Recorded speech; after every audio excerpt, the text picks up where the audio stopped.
উৎসর্গ করতে হবে ভালোবাসার জন্য। রিয়া একটু দ্বিধা না করে বলল, আমি করব। সবুজ চিৎকার করে উঠলো, না রিয়া, তুই পাগল হলি নাকি? কিন্তু রিয়া শুধু হাসলো। সে ধীরে ধীরে এগিয়ে গেল মন্দিরের ভেতর। রূপা মনির হাস, সবাই পেছনে কাঁদছে। রিয়া চোখ বন্ধ করলো, ঠোঁটে মৃদু হাসি। রিমন, আমি আসছি তোমার কাছে। এরপর চারদিকে কেঁপে উঠল। এক অন্ধ আলোয় পুরো মন্দির ভরে গেল। বজ্রপাতের শব্দ, বাতাসি ঝড়, আর তার ভেতর দিয়ে এক অদ্ভুত শান্তি ছড়িয়ে পড়ল। সব শেষ হলে মন্দিরের নিস্তব্ধতা।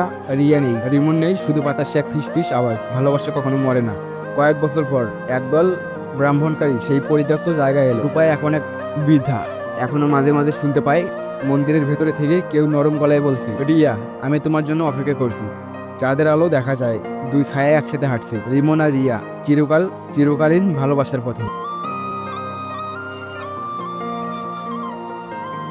তো গাইস, এখানে আমাদের গল্পটা শেষ হলো।